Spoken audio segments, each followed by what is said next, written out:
Hello, this is BioEnchanted. So let's say we finish off the lab, shall we? As you can see, it's a slightly longer level because this part of the video, well, because this part of the lab is a longer half. It's not quite split fully in half, but that's because this is where the platforming gets a lot more complicated. You see, we've already been introduced to the buttons that the scientists have invented. Let's play a bit of catch with ourselves. Yeah, I'll try and figure out like a way to distinguish it. I don't manage to figure out how to distinguish which icon has the bell in it, so I'm just like, you know what, forget it.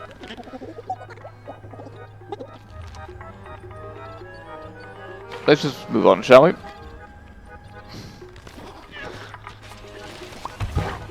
Honestly, I think that was just a case of sour grapes. I just want to bully the acorns of it there for failing me. So I'm just going this way to see if there's anything over here.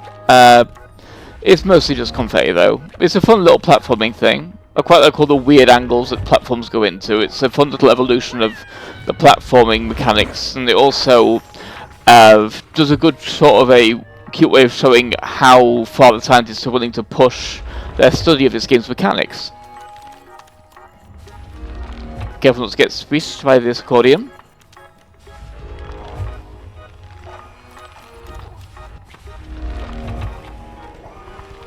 As you can see again, the platforming is again starting to try and match up to the music, which is always charming. I always love that idea. And this is a tricky bit of this. We have to kind of double tap the drums to get that up and then get ourselves up before it squishes us. Which is a fun idea. I quite like how the game kind of sometimes makes you double tap in that way. Interesting theory. You seem to have put it together that the scraps and the buttons are linked in some way.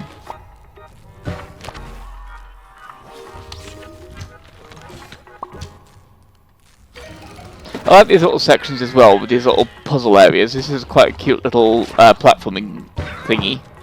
Say gauntlet, but...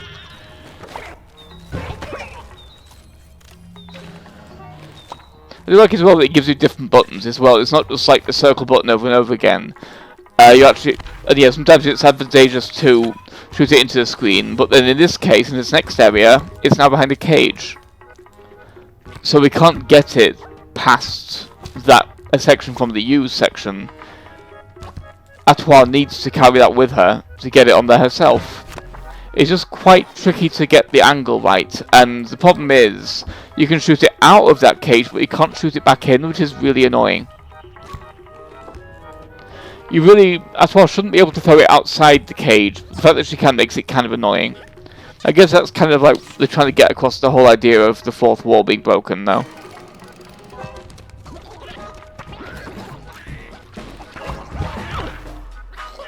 I do like it also implies that the buttons are actually linked to the wind in some way because they make little accordion noises as they press as well. The scientists seem to have figured out that the scraps, the buttons, and the wind are all in some way interconnected. You can probably guess how, but we'll go into that later.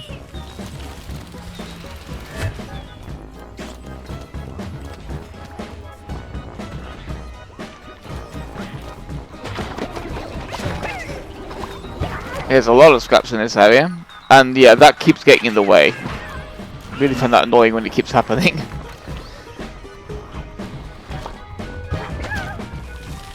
Now that you put that scrap in a cupboard as well, that's cute. Oh, this accordion's asleep. There we go. Doesn't activate, but it's nice we've given it some colour now. So now we need to figure out how to use this. There's a little spinny fan here. Just need to figure out how to make it activate properly to actually spin the platform. There we go. It's a matter of doing it the right direction.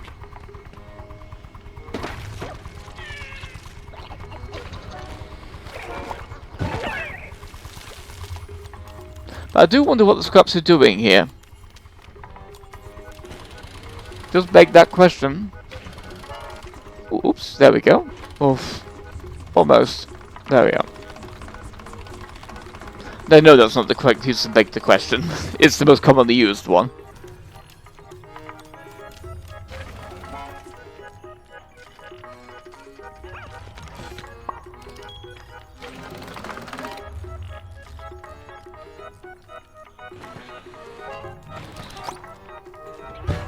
Yeah, I'm getting better at these. I do like how it's all kind of merging into one thing as well, like the buttons, the wind is all kind of, and the scraps are all kind of starting to come together mechanically. Like, the scraps were before just kind of like little arenas, but now they're actually intertwined into the main structure of the level itself. It's interesting that she seems to have pointed out that scraps seem to be deliberately placed, as if to block our progress specifically.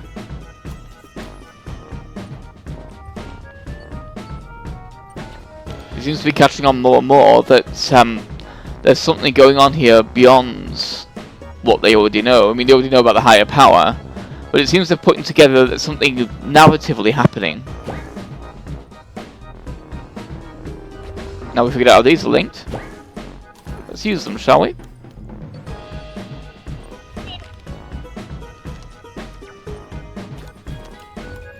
So it seems we're not the only ones after the scientists. I wonder what the scraps need them for.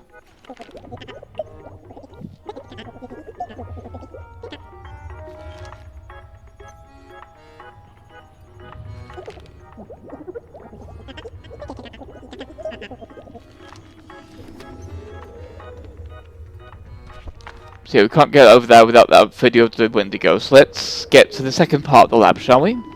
These little balls that are very incredible in design. I like this little tracking shot as well of the lab as you're going around the little track. It's quite a fun little thing. It shows how big the lab is. In a way, it feels kind of Portal 2, with how much empty space there is and everything. Yeah, sorry about throwing your scrap into your face there, mate. Didn't mean to do that.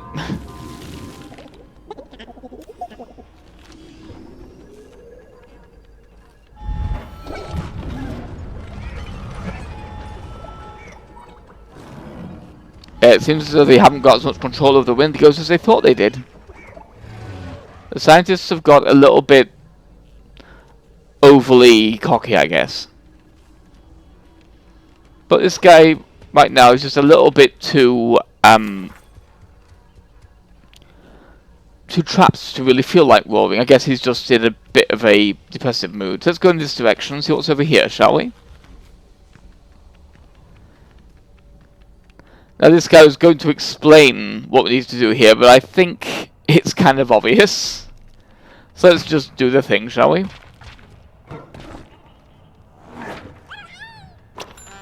This is a cute little use of the Yeti throwing rocks thing. And it also just kind of goes with the whole scientists trying to tame the Yetis. They're kind of like playing games with them and things like that. And trying to also just test how far they can throw boulders and things. And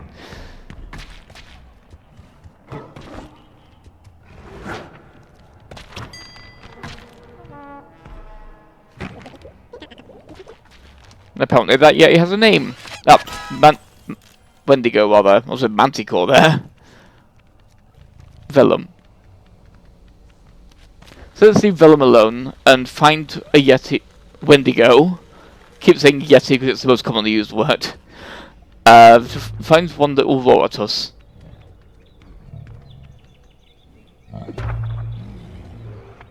I like playing with this one on the drum as well.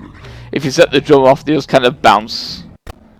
They don't get angry enough to roar, but it's cute.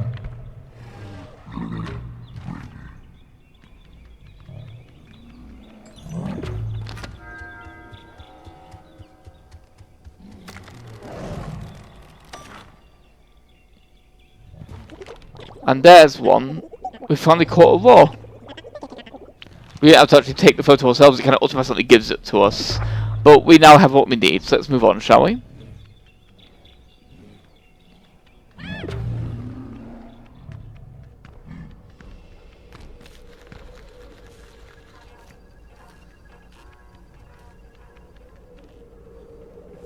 Take a little monorail ball.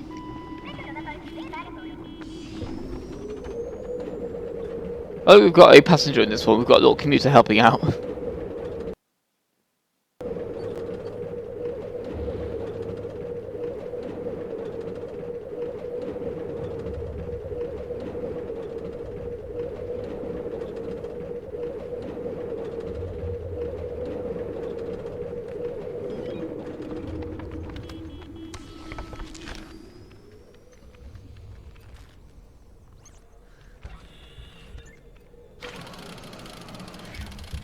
I do like the design of the lab. It's got a very fun aesthetic. It reminds me a lot of Flintlock Woods stuff from Cloudy with a Chance of Meatballs.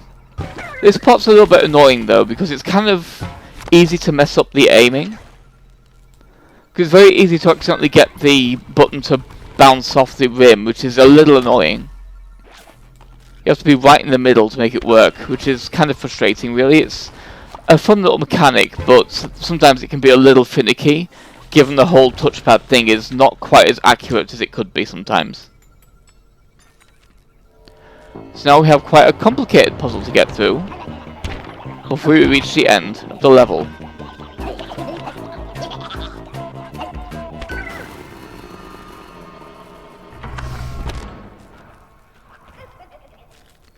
So let's try and figure out how to open this big gate, shall we?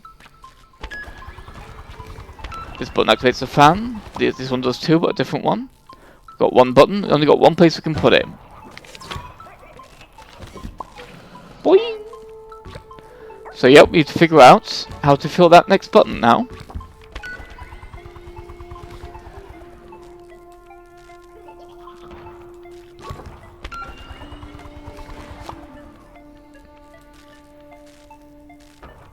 Can't get it on there. So we need to get it somewhere else. Can't get it in there because the bar's in the way. But there's one place we can get it. Let's hop ourselves up here. Now it's somewhere where we can just move it. That's a fun little aspect of the puzzle. I quite like that one. It makes you kind of think about how the buttons would actually interact with everything else. And now, of course, we need to hold that switch down so that we can put the next button in that last slot. So of course now we actually need to use this power to get around this sort of troublesome situation. So now we can go onto the gate. We need to open it. That's a cute puzzle, and I quite like the way the carpet kind of unravels here to kill the scraps on the way. That's a cute little thematic thing almost, to kind of like introduce you to this little arena.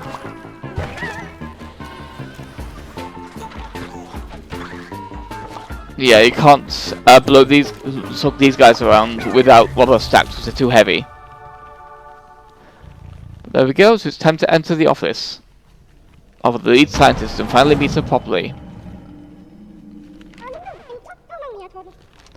Yeah, that wasn't her.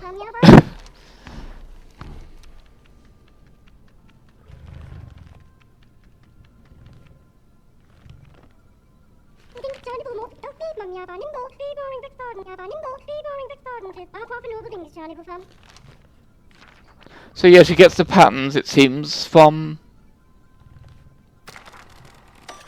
an interesting place.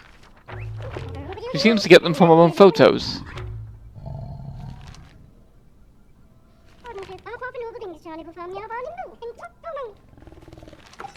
Yep, I figured it out. And the problem is, because the scientists have figured it out, the scraps have too.